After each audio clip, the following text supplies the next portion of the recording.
Good evening, everybody. This is the Band of Bards Comics Chat. I'm Tim, and joined tonight by Doug Wood, Fend Hello. Hamilton, and Rob Pilkington.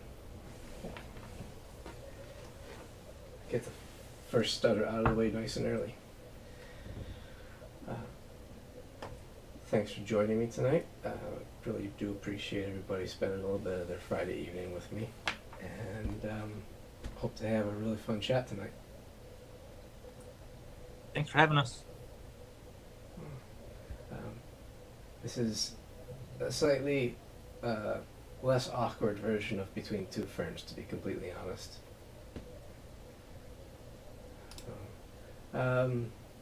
As usual, if anybody else is a normal viewer of the broadcast, I'm just popping over to check out the other feeds. And actually, oh my gosh, I just realized I never checked my own audio.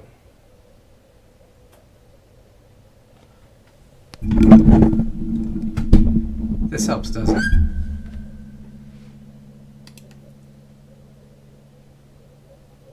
Whoa. Yeah. So, did you actually hear me when I was talking before? Yes. Yeah. Yes. But now it's like in 4K. You Oh, sounded so much more like down. Now you sound, yeah. Mm. No one All wanted right. to the host. No, I do lots of things wrong. Please point it out. It's been a long day. I had a lot of phone calls to make today, and that's like the most mentally taxing thing ever for me. Mm-hmm. So, but hey, Dan's popping in, checking in. What's up, Dan?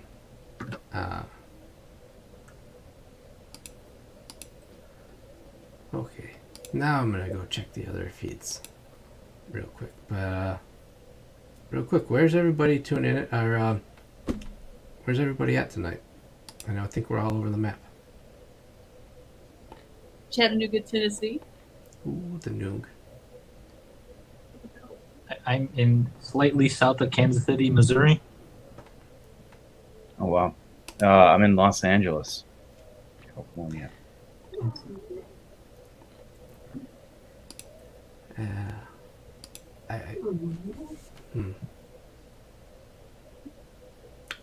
I've been to 2 or 3.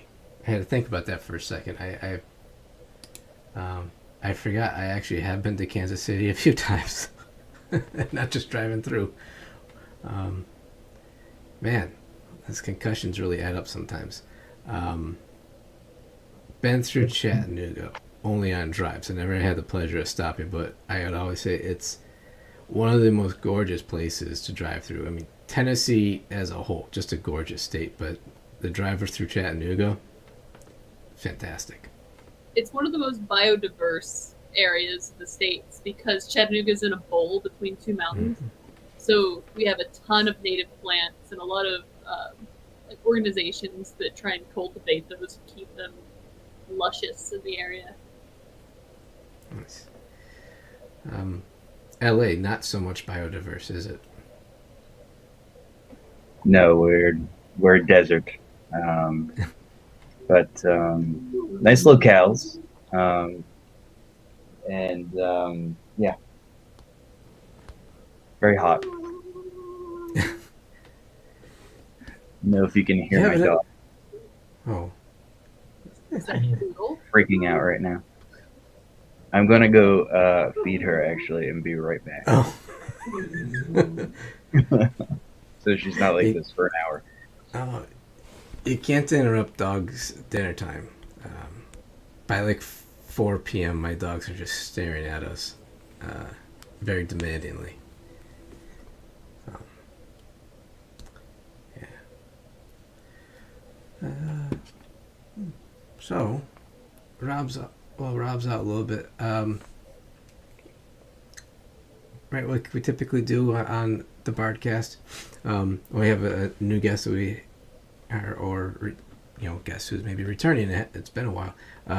We certainly like to just kind of catch up and see probably get to know each other, and I don't know if I should say your comics journey. It seems a little bit intense, but we all take a different pathway into comics, and we all do different things. So it's fun just to kind of talk about, to everybody about how it is that they got into this, or why did they decide to do comics, because it is brutal. I don't know. I know, Fend, you did say you're a little nervous to do the broadcast tonight, so I'm going to start with you. Good reason to start with me. Very, very kind. Yes. I kept thinking, I hope I'm not the first. And no, we'll keep this head on. So I have wanted to make comics since I was a kid, which is super generic, but I was discouraged in school because I was trying to find a writing partner, and everyone kept saying, don't do that. Don't, force other people into your delusions. And that was cool. So I started working with a writer that had already graduated on a post-apocalyptic story, because everyone has those. And eventually figured out that I actually could write, and I've been writing my own stuff since the Panini. So yeah, it a decade of thinking writing was just like this magical thing that no one knows how to do except specially trained people, and they realize it's still hard as hell, but not calling myself a writer makes it easier to collaborate with editors and understand that it can take a village to make a cohesive story. And that's a really humbling thing, but it's nice. It's nice to know that you're not alone. I love collaboration, and I think that's really what got me into comics to begin with. I didn't want to just draw. I didn't want to do illustration work or anything in that vein. I wanted to just make things that were more than myself. And collaboration through comics seemed like a really keen way to do that. You run across almost like two types of people, and the folks who really enjoy just doing solo work, or doing their own very small thing, and then maybe teaming up with one other person, and other folks who just really love the team aspect of it. I think I lean more towards the team until certain times of the day, and then I just want to be left the hell alone. But I'll say it probably almost every single week. The fun part about comics is that there's so many different ways to do it. There's so many different approaches we all have. The variety is what I enjoy. Cool. Mr. Wood? Hello. Hey. So, why do you make comics? I was serving the army and was injured in Afghanistan, and part of kind of my rehab was I didn't really do much. Kind of stay at home, became kind of a homebody, and something to kind of give myself an outlet or something kind of to rehab with was starting writing. And I tried to write for a long, long time, probably back in 2009, but I didn't do it to make comics for a long time. And I've only been making comics for about 3 years now. So it's been a fun process of when I actually got to dip my toes in. I joined a group called the Comics Jam, where we made one-page comics every week, and it was pretty awesome. You just learn the ropes by simplifying the process as much as possible, and then eventually I felt like I could do more and keep going from there. And I tried doing 4 pages that got me a finalist in a competition, and then I got a one-shot and I got picked up by a publisher, and now I got a 4-issue series now. So I just keep evolving it. It's been a fun process. Got picked up by a publisher, huh?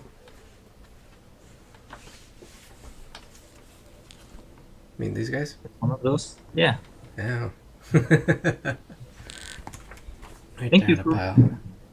Oh man, it's one of the coolest things, right? Is that you get to support your friends and you get to meet really nice people in this community, and I mean, run across some not so nice people, but for the most part, there's a lot of really good people in comics, and the easiest thing in the world you can do to show your support for someone is to throw a couple bucks behind their book. Try to do that as much as possible. Yeah, yeah. I mean, within reason, right? Gosh, if I could easily go broke any given week walking into the shop. Yeah, either giving them money to make their comics, or trying to give them a platform to make the comics like you're doing, is huge. The audience building thing is, to me, one of the most challenging parts of making comics. Probably because I don't actually draw, and I know I suck at writing. So my big challenge as a publisher is building an audience. So I guess that's maybe my own bias showing through, but it it's very difficult, especially if you're trying to just go it on your own. So again, a nice thing to do to be able to support the good folks that you meet in comics. Give them a little lift every now and then, in whatever way you can. Very cool that like this was part of your rehab, though. I have a Canadian friend, and I've been out of touch with her for too long. But last time I saw her, she was actually driving through the area on the way back, I think from DC, and she was doing a master's program in like art therapy, and she stopped at my house to do, to have me do some drawings and stuff for, I guess part of her, I don't know, her thesis project or whatever, something that she had to present. So she like had me as like part of her study, and basically, oh gosh, it's been so many years, but she had me draw a picture, and I think she just kind of like asked questions like during the process of it, and somehow that, I'm sure there were some sort of measurable metrics there to report on for the harder science side of it, but it was interesting.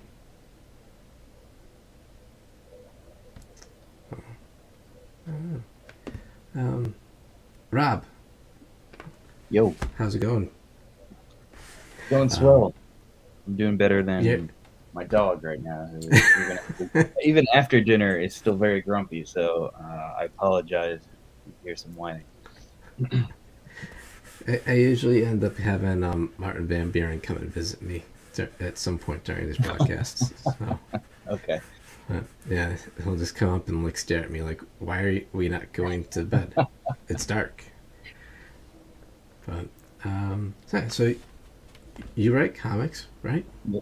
I do. Yes, I do. I think write I knew them. that. Uh, Yeah, I've been writing since 2017, I think. Very cool. So what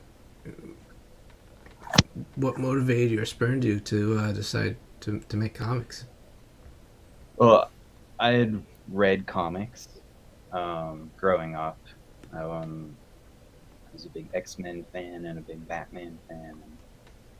Um, I sort of fell out of reading them in college, and then right after college, a friend gave me, I think, The Long Halloween, and I was like, "Wow, I didn't realize comics could be this. This was very different from what I remember reading growing up."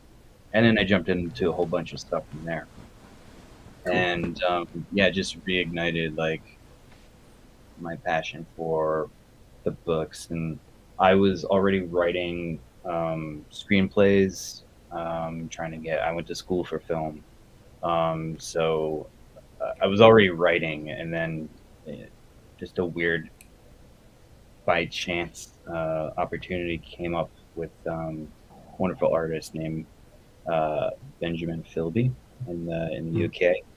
Was looking for a collaborator for a anthology, and tweeted about it. And I was like, I think I can maybe do this, and you know, just connected in the DMs. And by the time I before I knew it, we had a script, and he was rocking out pages, and like suddenly I was like, wow, it was so rewarding to work with someone um, that is so talented, but also writing screenplays. Even when you write a very good screenplay, imagine it's not finished, it's not a film, but suddenly in this format in comics, like you do finish it, you see um, the final piece of work, even at the indie level. So that was like hugely gratifying, and I was like, oh, okay, I need to spend some of my creative energy doing this as well, and I just haven't stopped. Very cool. Like I say, it's an absolute pleasure to see like all the cool things that everybody's doing, and to see like as you follow folks for over years, the different progress everybody makes, the different milestones everybody gets to celebrate. You had a story in a TKO anthology, correct? Yeah. So I ended up pitching a mini-series idea to TKO. That also happened by chance via Twitter. And they were doing their shorts, series of horror shorts, and they were like, we like this idea, we'd be interested in doing it as a short. And of course we said yes and jumped at that opportunity. So that was that came out last year, Dame from the Dark. Yes. Very cool book. Mm-hmm. Like I'm always a sucker for a noir story, that's for sure. Me too. The funny thing is, like, if somebody pays attention enough, I guess, on these streams, they really start to pick apart the things to send in, just to again play on my own biases. I think I talk a lot about the Transformers comics and the color that's used in those, and how that's a big thing that for me catches my eye and just mesmerizes me. So I guess if you're looking for cheap, Because they're the Bills colors. oh man, I never made that connection with Optimus Prime. But there's the one episode when they're playing basketball, but I don't think I ever saw him throw a football. Because like, Can he go against Godzilla then? Who balls better?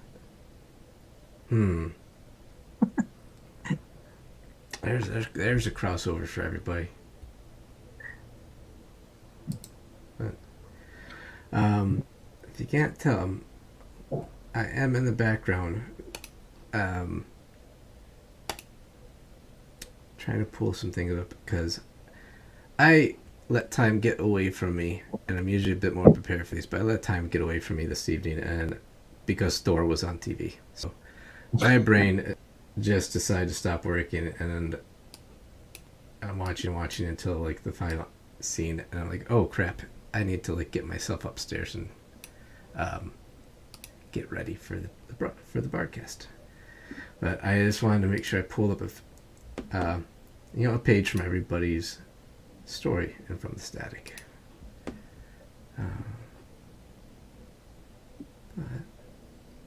Cool. So what's everybody got cooking besides? Obviously we're here to talk a bit about From the Static, and we'll get there. But before we get there, what's everybody else working on aside from that?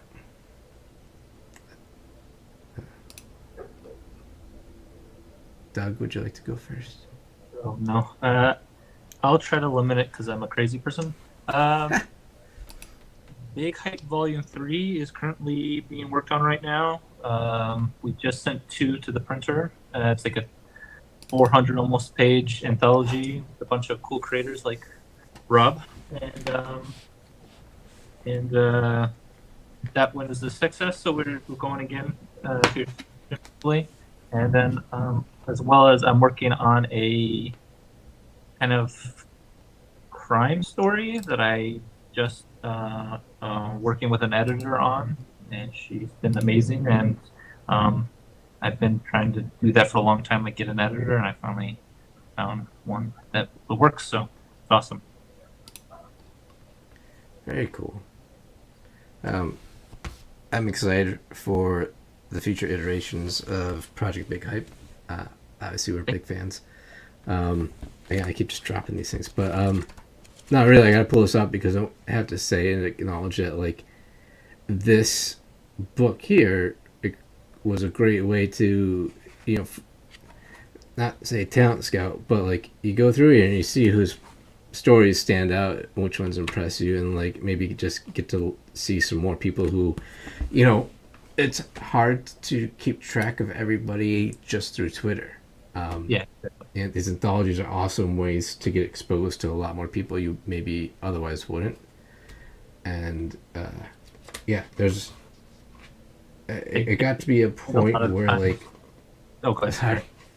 It got to be a point where like we had to kind of control our own biases and be like make sure, because there were a lot of folks Project Big Hype that submitted to from the static, and we're like we need to make sure we're not doing like a complete overlap here, because like Big Hype was so good and the story is so impressive that it was something we had to be like kind of self-aware about to make sure it wasn't completely swaying all of our judgments. Thank you. I was gonna say, yeah, I have the same thing where I can kind of pretend that I was kind of talent scout because there's been so many submissions and I get to do best of the best, and almost everybody's gone on to do other things, and even though I have no say in that, I can pretend I was ahead of the game or something like that. I mean, you gotta give yourself credit because it is difficult weeding through all the pitches, and we've said it several times before in talking about like trying to edit from the static, is that there's an absolute flood of stories that are good enough and the art's quality is there that you could probably make 2 or 3 anthologies out of all the submissions we got. And sometimes you've got to like you put a couple together that have however you're scoring and grading things, they're equal, and maybe it's a matter of like does one team help balance the book out more than the other? Does this story maybe overlap with another one that we already picked and is in there? And it comes down to some really crazy things when you make those final cuts. And it's really hard to express that to creators sometimes, because sometimes it can be just like, this one just kind of seems a little bit more fun or something like that, but it's they're the exact same thing, and I wouldn't want to say, hey, yours is lesser, because it's not, and it's just like it's really hard to find what separates it, Yeah, it sucks having to break bad news to friends and people you like. It's part of the gig, though, right? So, like, if you want to wear the hat, you gotta take the bitter with the better. I think that's what Alfred said.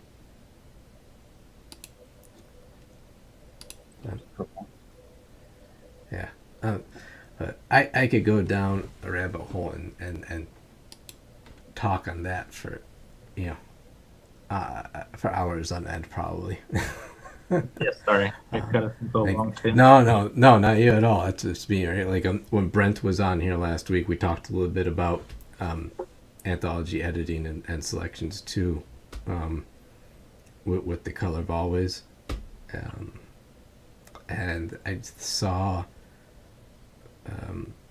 they just launched or put up the pre-launch link for oh my god, the title for the new one is really long, but it's Sword Ladies. See, that's all. that's another person I think I had some kind of influence on. I gave them their first work. They were going to be extremely bad, but anyways. Mhm. Sharp Wit and the Company of Women. Sharp Wit. Yes, Sorry, Sharp I Wit. can talk. Sharp Wit. That's what it is. If I can't remember an entire long title, I'm gonna at least remember the main part of what's selling the book. Sword ladies. Cool. Fend, what else do you got kicking around aside from the static? I finished another piece for a different anthology about eyeballs, and Ooh. that one's going to be a funny one to put out with this one because it kind of relates to teeth. So I'm just going slowly through pieces of the face. Eventually, I'll have this Exquisite Corpse comic collection. The big one that I'm working on, the big one that I'm writing, is it's called Hikikoman. It's about a shut-in learning how to cook, and so I'm also learning how to cook and am a recovering shut-in. So putting a lot of myself into this one. Got a lot to do with that one. But it's in progress, which is fantastic, and it's solely mine, which is terrifying.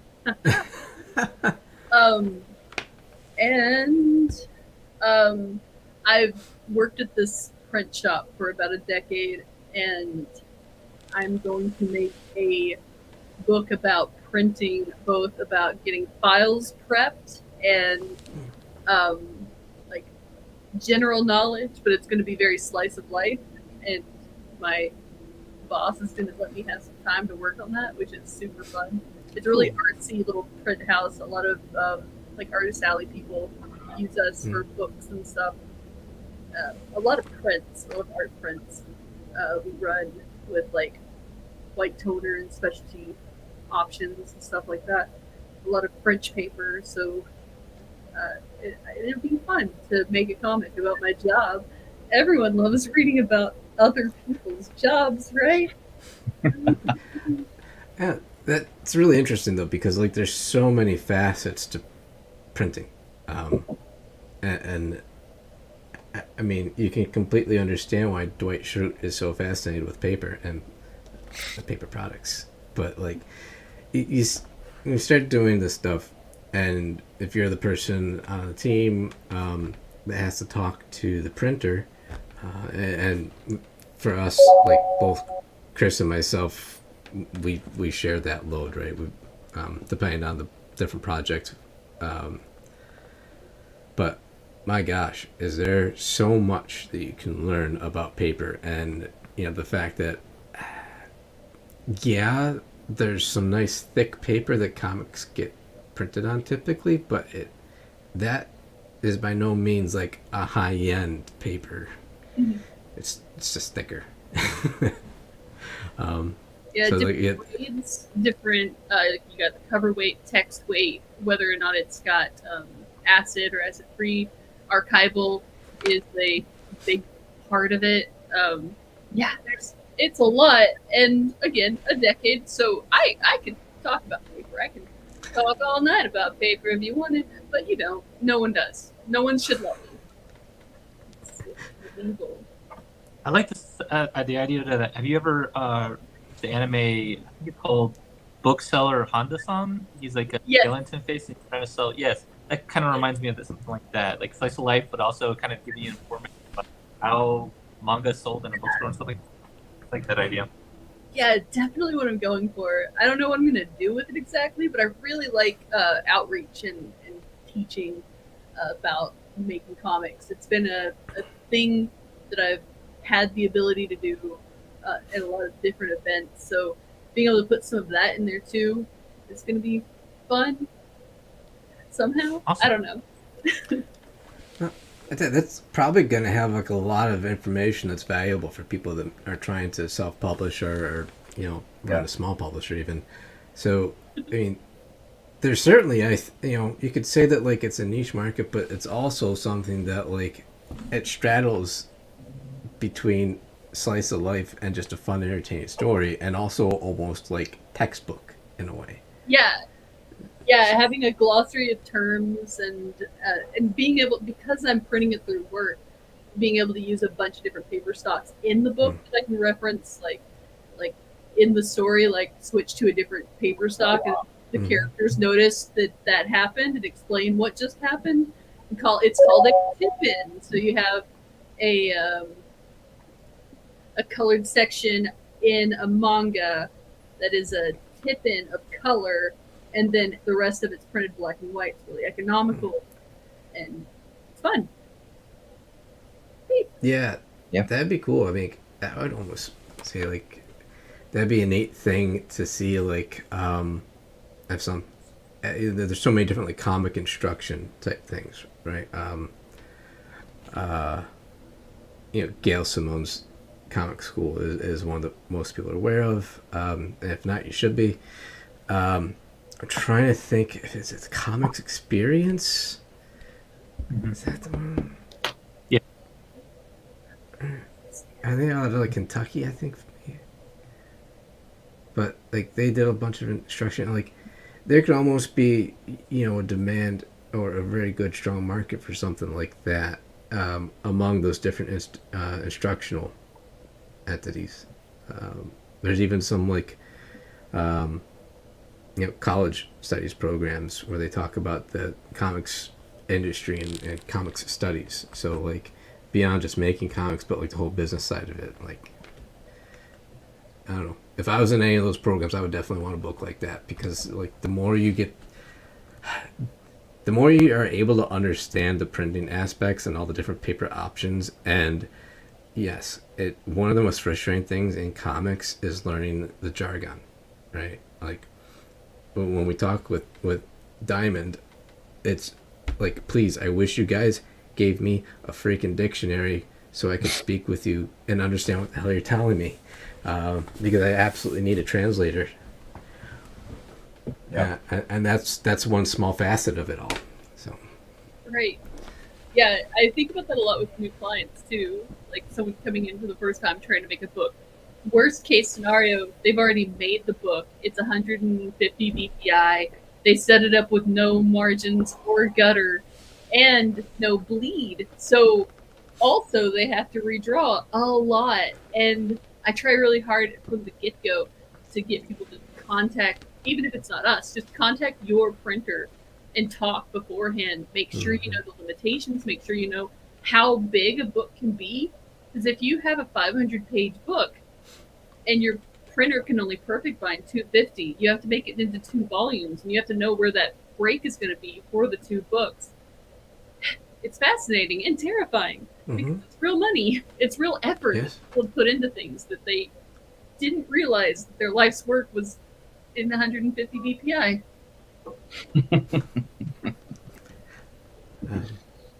It's terrifying. That right there is the fine spaghetti monster's work. I tell you that. What I'll say oftentimes about us as a publisher is that part of the thing that helps us actually work in somewhat of a functional state is that, like, Chris and I have 2 very different backgrounds and bringing different skills to the table, and Chris is the artist out of us, right? He understands graphics. To me, all that stuff is computer magic, and I'm happy that I have Chris to rely on for those things, and he understands it all. And he's also very patient with me and breaks it down into like he breaks it down Barney style. So very cool. I'm excited for that. I'm looking forward to that. Yeah, it sounds great. Rob, I'm sorry that you've got to follow up all that. Yeah, man. I don't think I have anything as cool as a comic about printing. And I mean that sincerely. I think it's great, and as someone who has avoided self-publishing at least physical copies. Even putting together a digital book is like really daunting in ways that I thought I never anticipated. So yeah, I mean, necessarily, it sounds like an incredible project. Um, what am what am I working on? Is that the question? Yeah, aside from the static, right? So Yeah, like, yeah, right. So please talk up everything else you're doing. Make full use of this platform. so I just before from the static wrapped the big hype short that I did for Doug's book with a great artist, Max Davenport. Um, it's a little sci-fi action comic called Revenge of the Rovers. I'm very proud of it. It came out great. Um, and now I'm in like I'm working on 3 different pitches for publishers with some great collaborators. One of which is JJ Lopez, who is my co-creator for our From the Static piece. So just I roll know that that. guy. Yeah, yeah. I just rolled the momentum that we had there into something new. So hopefully, be working on that next month. Working on a deluxe like one shot pitch with artist Heather Vaughn. Oh, gosh, Yeah, he's so good. I know, man. I've been waiting for a long time to find the right idea and the right moment to reach out to her, and I really love her work. Fingers crossed from that. And one other sci-fi miniseries. So yeah, I'm in pitch world right now. It takes longer than I would anticipate it will, even on a pitch level. So it's Mhm. always kind of frustrating, but like I'm glad that I think finally got our ducks in a row, and by early next year should be reaching out to some publishers and seeing who's interested in our weird stories. Very cool. Uh, Truly wish you the best of luck with that. Like it's rewarding for us to be able to say that like this person, publishing something with like, a big three or even boom, vault any of those guys, like it's very rewarding to be able to say like we did something with them and now look what they're doing. So you know, Absolutely. comics very much is an industry where you trade on reputation, and that is like a four-way street. Yeah. So, creators want to be able to say that they've published something with so and so publisher, and believe me, publishers want to be able to say that like they've worked with so and so creator. So, like,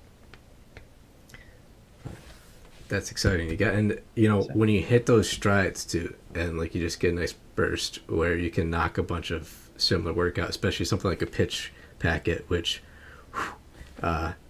it's like the book report from hell. They're very difficult, and this group of 3 are like maybe my 4th, 5th, and 6th one, and it feels like even after I did like one, I was like, okay, I got it figured out, and then I did the second one, and I'm like, why am I redoing this for like a third time? Every single one is its own animal, and yeah, it's also it's hard to.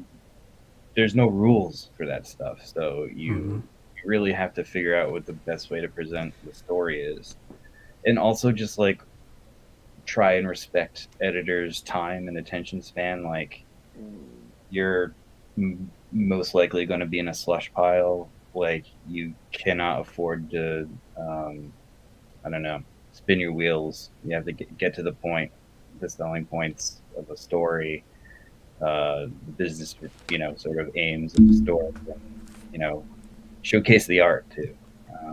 Yeah. It's a very, it's its own kind of storytelling in a weird way. That's a good way to look at it, right? it is a difficult thing because you know everything about the story, more or less, right? Mhm. Like, but especially if it's something that is like a completed work, like you know so much about it, it can be very difficult to whittle it down to just Yeah. the very fine points of the most need to know information. Hmm. And then trying to like think of and anticipate, well, what is this editor or this submission reviewer going to want to see? What is going to grab their attention and stand out to them? Uh, kind of like when you talk about regular job applications and people talk about changing and modifying your resume for every single job that you apply to make it fit. Like, Yeah. oh my god, you talk about wanting to just like, I don't know, put my head through a wall. But it's a little bit of the same thing, and that's what's can be very frustrating about it. I would assume I get to be on the very fortunate other side of those. I think a lot of people struggle too because they don't do it as much as they write like their scripts. So when you take such long periods of time before you get back to pitching, you just feel like you lost that mojo that you found. And so I think for a lot of people, just feel like they struggle is because they're not focusing on as much as they would anything else. Yeah. Yeah, 100%. That happened to me. Like I did a few, and then was like writing other stuff, and then had to come back to pitching. And it's not like riding a bike. The opposite. I'm a graphic designer by trade, so I love making pitch packets so much because I am a rabid artist. So I have 50 things I already drew of the thing. I already have a logo design ready, and I can put together a fake cover for like the cover image on the pitch packet easily. So every time a writer comes to me and they're like, I can do that part. It's really hard. I'm like, oh, my friend. No, I have InDesign and I can make it gorgeous. And I just had a hard time editing down. And then I quit. I quit everything and go, well, they can have the whole thing, and if they don't read it, that is their problem. And then I draw more things and forget it. That it's invaluable if it can be a team effort, and I would say like from the side of it, I can only speak for myself, but I don't mind it when a pitch packet is gigantic, dozens of pages. But if you are going to do something like that, because you want to include maybe an entire issue or maybe like 10 pages, but then like a whole bunch of character turnarounds, all this other stuff, maybe you've done a lot of world building and you want to include some of that background info to provide context. Just make a table of contents right up front. Cover letter, table of contents, so that like I know, oh my god, there's 60 pages in this packet. I'm like, oh, it's because 40 of it is straight up art. Cool. Good call. You remember that? Yeah. If I think that I have to read 60 pages, like actually read, I'm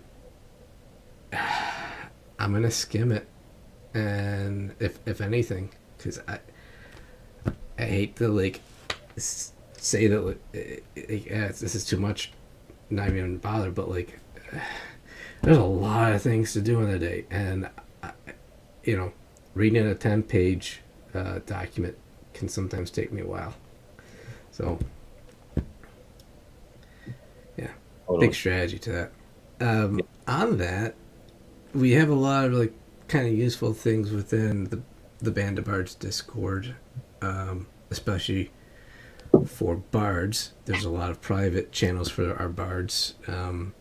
Might it be useful to have a separate channel for y'all that is just about pitching and putting together pitch packets? I wonder Yeah, if people would post in there. Like, people are so protective of their ideas.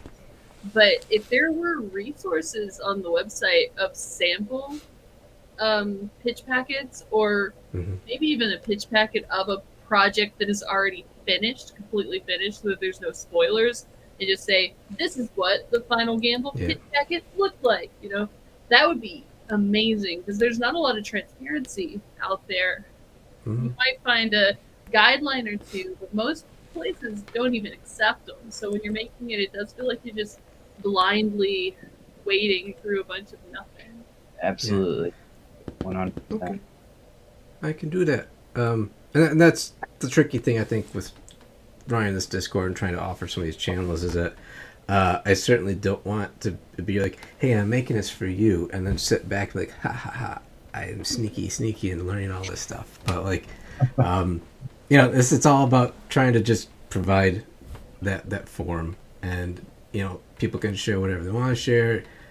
Maybe you find out somebody got a successful packet through to somebody else or has some insight, and you take that conversation offline, whatever. It's about supporting y'all and making being Bards something that's special, and you know, you get something more out of it than just having a story with us. So cool, I can do that. Aside, I don't know if anybody else would appreciate this, but you added the convention one. Like, if you had one that was just for when applications open for conventions, that would be amazing. That is so hard to keep up with. Maybe a pinned tweeted or pinned Discord message on that one would be awesome. Yeah, and try to put some sort of thread that tracks the when things are open, because that's even hard for me, right? And that's the constant struggle. Is like, shit, I missed that one that I really wanted to get into, and sometimes, like, there's one in Rochester next weekend, and I swear 4 months ago when I was looking at their page, applications to be an exhibitor or vendor were closed. I looked at it the other week, and it was open. I'm like, you know, 2 weeks is too much for me to like jump through my butt and put together. You know, it wouldn't be a terrible table, but like it wouldn't be as good as I'd like it to be. And I also like tend to have things fill up on my calendar, so like to spin around and dedicate a full weekend to something on 2 weeks' notice, I'm probably gonna piss some other people off in my life. So, but yeah, very good idea. I can maybe make that like a pinned thread or something within that con prep channel. Splendid. Cool. All right. That was some good chat. Is anybody a fan of the Grand Tour? I'm not familiar. No. It's an Amazon Prime show, but like if you had ever watched Top Gear. Top Gear. Yeah. Yeah, older Top Gear with Clarkson, May, and Hamster. I should remember the Schmort guy's name. I always pick on him for being little, and I hate it. But so Grand Tour is basically a revamp of that same cast, and it's taken many different forms over the last few years, especially in the swing of like COVID. But their very first season, it was kind of rough, and they started making self-deprecating jokes about how rough it was as they kind of figured out their show format and the different segments. And they had one segment that was, oh God, not Chat Street, but it was just goofy. And I always kind of get that stuck in my brain as I talk about, oh, this was a splendid little chat tonight. And I get that like flash image in my brain. And then I get distracted and talk about it for 5 minutes with no point. I do remember that being a really embarrassing segment, though. I know what you're talking about. Yeah. Didn't have any actual content. It was just No. that. And that whole first season, the like running gag for that segment was that they were supposed to have a celebrity guest, and like they would show the celebrity kind of like walking to the stage or making their way in there, and they would like die every time. Kind of like Kenny in South Park. But I'm gonna have to go back and watch some episodes to remember what the hell that was now. But yeah, it's pretty funny if you like very dry humor, and I think I like that show, and I'm going way off a tangent again now, but I like it because like I get the feeling as if I'm like sitting back in college with my roommates and just and like completely relaxed, laughing about it because like the three guys pretty much sit there and bust each other's balls the entire time, but not so much in like a very chauvinistic way or anything like that. So it's nice. It's not like a bunch of bros sitting around. It's more just like very old friends who've known each other for so long, and you can tell they genuinely love each other, but they just shit on each other the entire time. Cool. All right. Well, I need to stop my gushing over the Grand Tour, and we should talk about From the Static, right? So, in case you don't know, which would be weird, because most of you are watching this on Twitter, and our pinned tweet does feature our current previews solicits. Oh my god, if I could make the right window pop up so that I could actually read it correctly. Nope, that's not the right one. So many tabs. It's like looking into my brain if you look at my web browser. But yes, so From the Static is our very first anthology from Band of Bards. It'll be published. We have a couple like going concurrently. Dark Side of Purity we kickstarted successfully over the summer, and that will be getting fulfilled October and November. So it'll be kind of overlapping as far as which one's the first out there. But anyway, the first one that we took upon ourselves to do. From the Static, a nice horror anthology with 16 stories in it. It's currently available for pre-order through previews. So just tell your LCS the pre-order code SEP September 22 1423. Always fun. Yeah, so our guests tonight each have a story within From the Static. I'm going to be a fancy guy and do a little screen share of a page from each of your stories. And let's see if I do that correctly. Always exciting to see what Tim's going to screw up. And I'm sorry that you're subjected to it. So,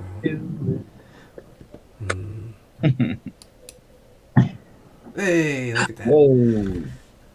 So, this is from...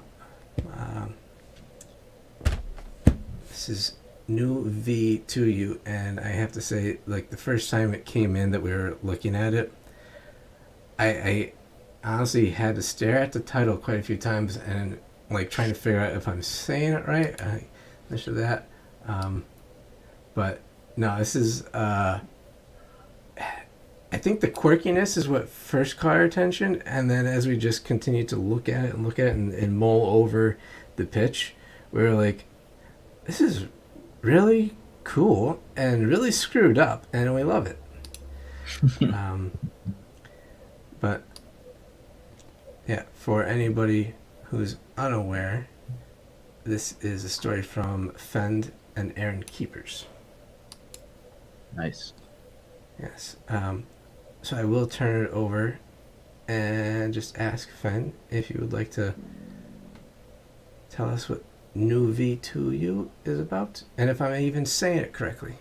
You are. Congratulations.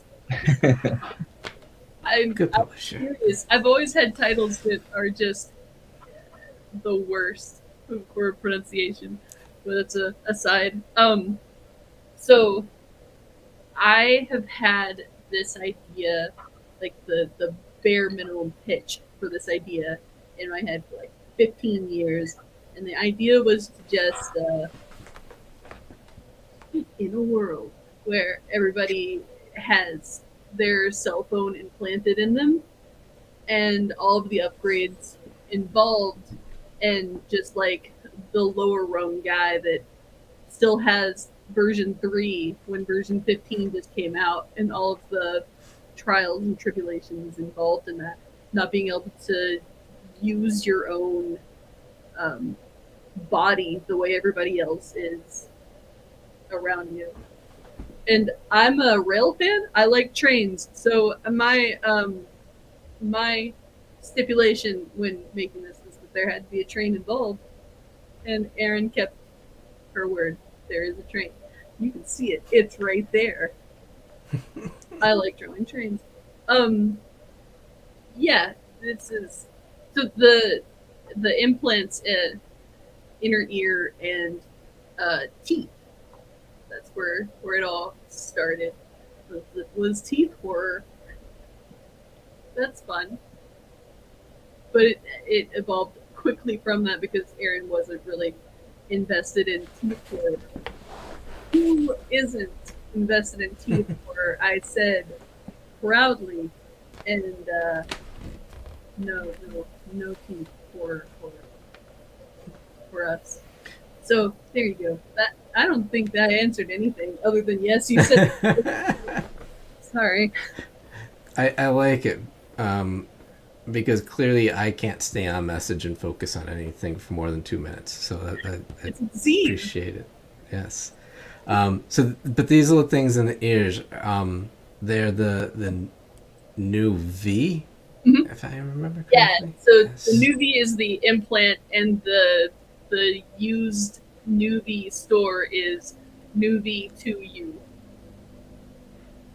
Yes, I like it.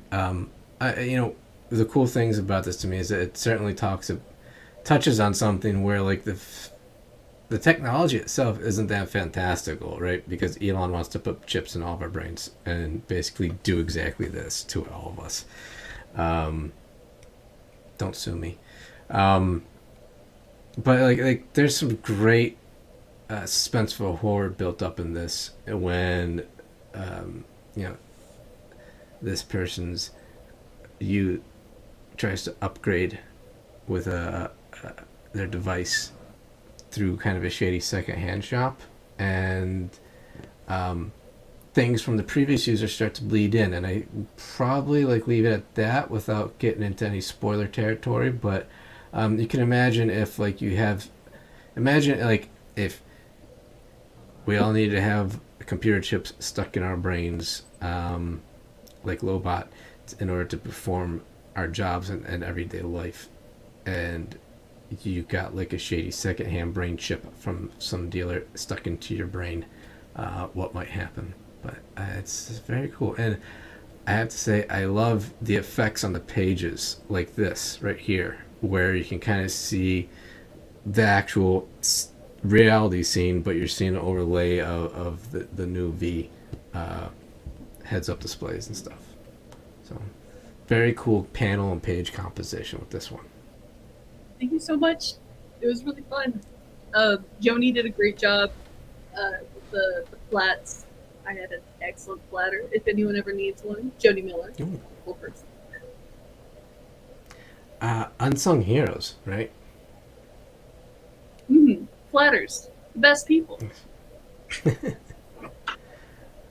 Okay. I will continue on unless, Fend, do you have anything else you want to let everybody know about this? But I think we hit everything, right? Yeah. You did a great job. Go us. I won't. Yes. Yeah, I won't say that I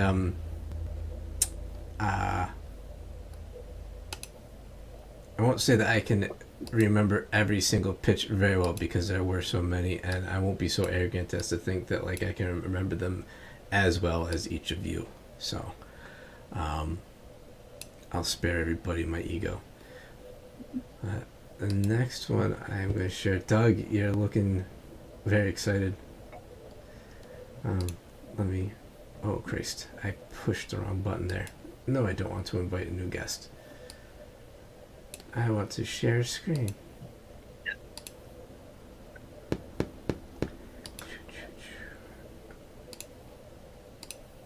There it is. How the Devil Gets You. This is my comic. I'm working with artist Frederica Mansion. I apologize, Frederica. Ika on Twitter, Ika Draws, and colorist Marta Gasparoni. And they are a pair of Australian comic creators who are simply amazing. It's a story about a person who gets a contract from the devil, who finds that their abilities that they signed to get have gone away, and what happens when they want to try to figure out where the devil went or what they can do to get their fame or fortune back. Very nice. I will say some of the things about this that made it a no-brainer is that the pitch mentioned the main character was a bard, and that the dialogue, all the narration was going to rhyme. So it's like, okay, this could be stick figures, and I'm sold. I tried my hardest.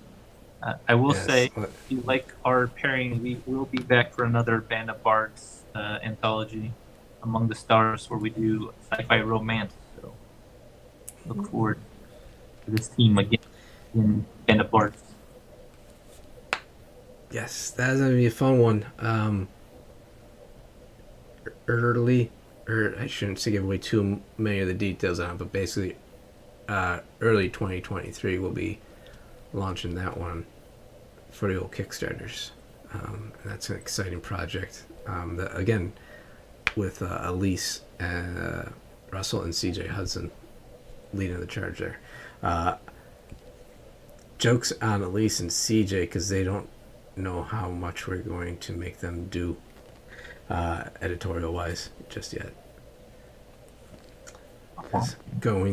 Yes, poor Chris putting together all this, like honestly, poor both. Putting together anthologies is a lot of work, and you got a deal. They did a lot of the work, and then you guys came in like, hey, what's up?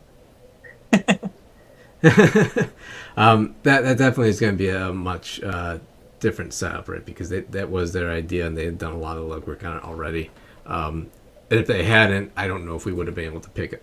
You know, like if we had to do so much that they had already done, we probably just wouldn't have had that like capacity.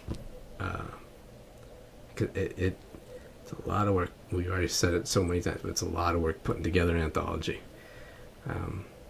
Now, this is a very cool comic. I love the feel of it. And again, you can see what we tried to do with this was make sure we were picking stories that all had very different artistic styles and feels to them, different pacing, different approaches to the genre of horror, which is a fun part about horror, is that there's so many different ways to slice and dice it.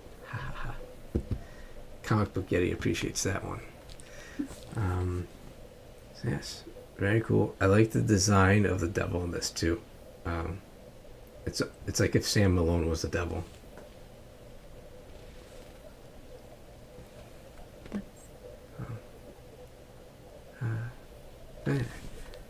Did I get it all in there, Doug? Anything else I should make sure I point out? I think that's it.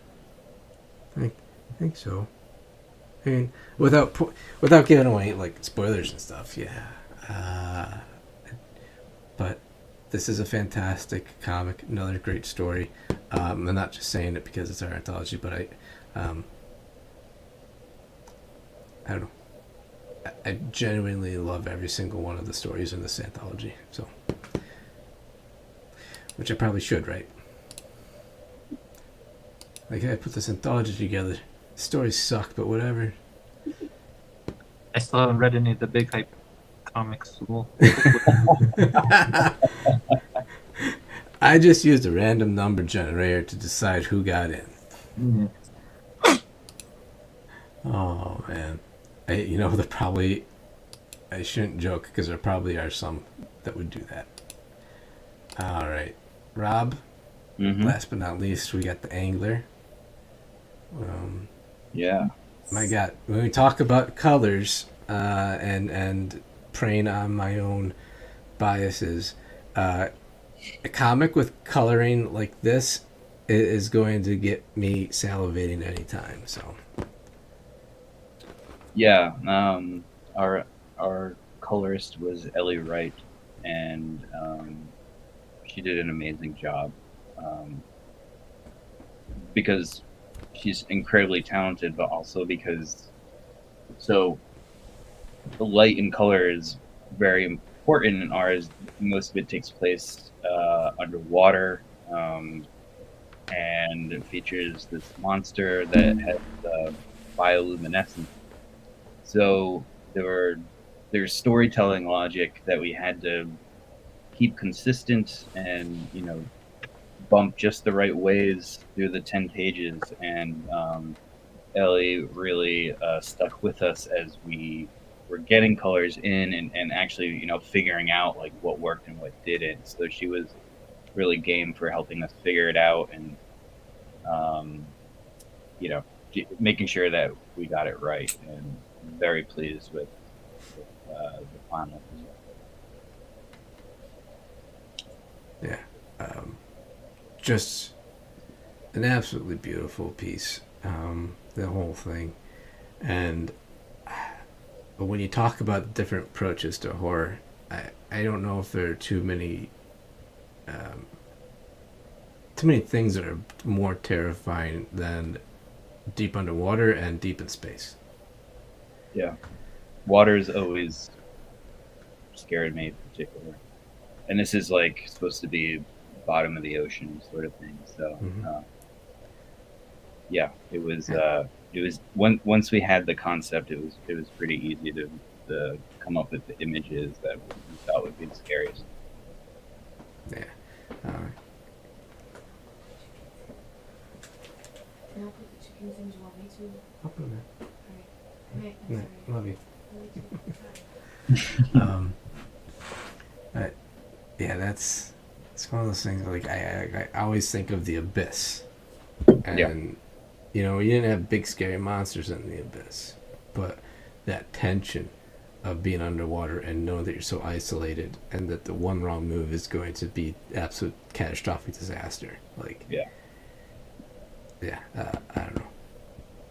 This again, it's another fantastic story, and this we are so fortunate as a publisher to have had the opportunity to publish so many of these great stories within an anthology, and for these these incredibly strong stories to come in on our first attempt at making an anthology. So y'all absolutely are taking a leap of faith on us, just as much as the publishers putting faith in the creators. So it's always good to acknowledge that, right? Absolutely. Fun.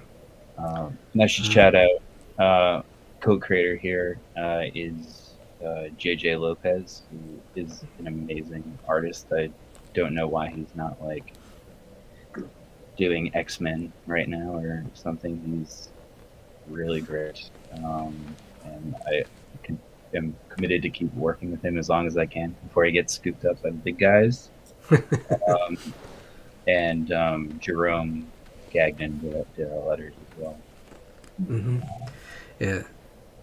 Jerome did the letters for a few of the different stories, so it's cool. Yeah. Again, to have him and his talents shine through on a bunch of these. We talked about Flatters being unsung heroes, man. The letterers never get enough credit for the amount that they of value that they lend to any comic, or detract from it if they're a bad letterer. But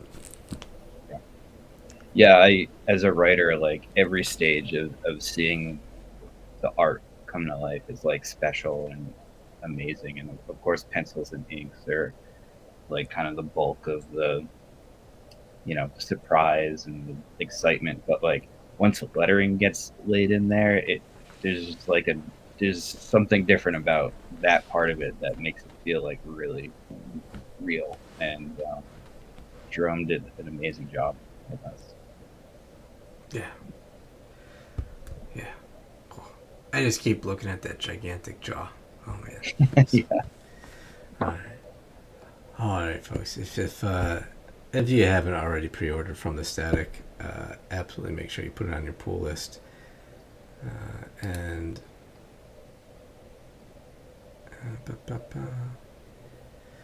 come on, Tim, pull up the right thing. So I can again get the pre-order code. Yes, SCP-221423. If you're not super familiar with diamond codes, they follow this format, like the month, the three-letter abbreviation for the month, SCP for September, 22 for the year, and then like a random 4 digits after that. So it's SCP-221423 to pre-order from the Static. And our other title, of course, in previews right now is Final Gamble. Pre-order code for that, SCP-221420 or 1421 for the Liana Congus variant cover. And if you're not aware, pre-ordering is huge for especially smaller starting out publishers, because the pre-orders that get sold are the thing that tracks how much they're actually going to sell. The ones in the store don't really get quantified like that. So if you're wanting to help us out, if you want to help out Band of Bards, please try to pre-order. It's super important. Yeah. I've never pre-ordered anything, and I didn't pre-order from the Static, but I have talked to a couple of my local comic people about it and just getting it on their radar, and it's not intimidating. Like it's something that local comics sellers deal with all the time. They want people to come up with them, to be interested about new books. So yeah.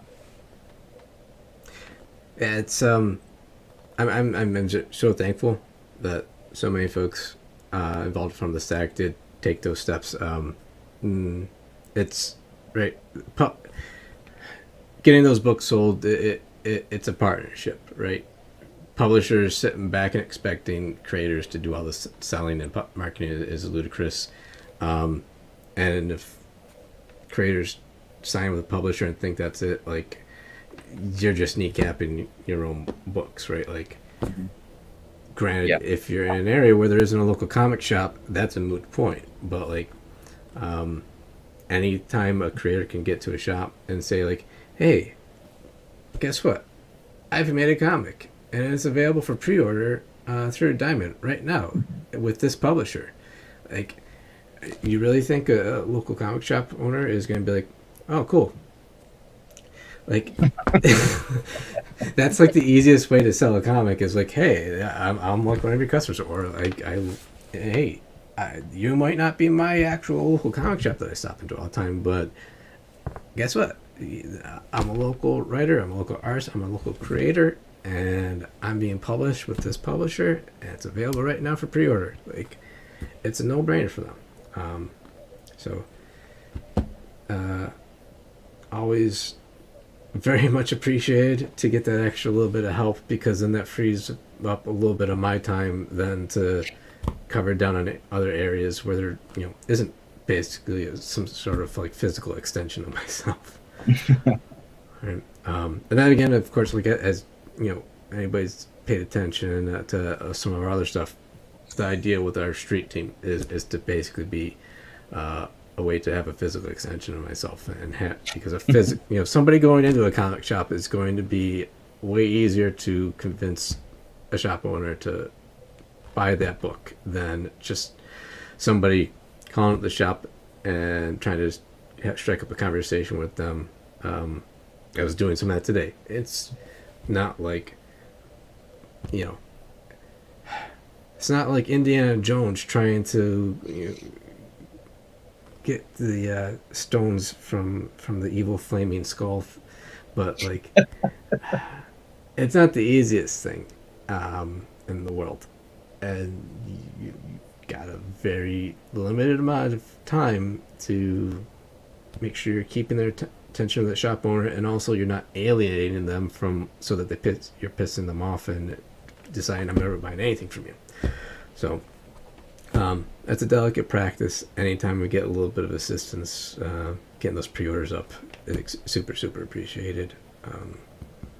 I'll say it's just comics is a team effort all the way around. Yeah, it's you're right. It's brutal in so many ways, but it's also like such a long tail effort to get something in people's hands, even long after the art, the actual craft of it is done.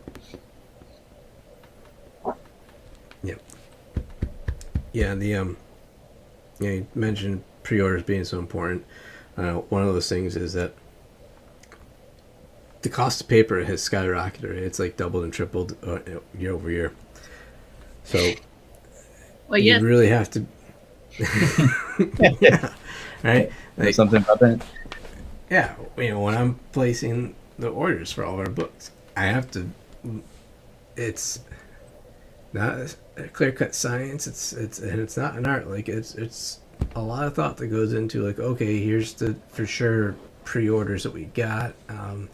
We also want to have obviously all the orders for everybody's comps. So you pile that in there already weighted right, and then you got to kind of figure out what you're going to need to sell yourself. Through your own store. What anybody else is going to want for to take copies for themselves for cons, for us to cons. Like, there's a lot that goes into it, and if you are just kind of like a blockhead and decides I'm just going to order 5,000 copies of everything, like you're just going to keep losing money and losing money and losing money, and have like I don't know. There's a lot of bad practices out there, and that would be one of them. Mm-hmm. Absolutely. So, but, well, so it's. I'm sorry, I got terrible feedback in my headphones, and it's like just distracted me a second there. No, it's been a wonderful evening getting to talk to everybody. I think Doug had to drop out to take care of his infant. Mm-hmm. Which the infant is the title of another story in From the Static. Ooh. That is Wells Thompson's. Nice. So, yeah, that'll be spooky. That one also takes place in water. There were a whole bunch of stories revolving around water and a whole bunch revolving around climate collapse. Oh, wow. When we pitched Angler, I told JJ, I was like, well, it may not be a great pitch, but at least it's like underwater. Like, who else is doing that? Apparently I was wrong about that. A lot of werewolves too. Oh, cool. Yeah. So it was just interesting to see, not that like everybody's going to the same cliches. It's that like each of them did have a unique take on it. But like in terms of like general, very, very general theme, like, I wonder why climate collapse is on everybody's mind. Yeah. Yep.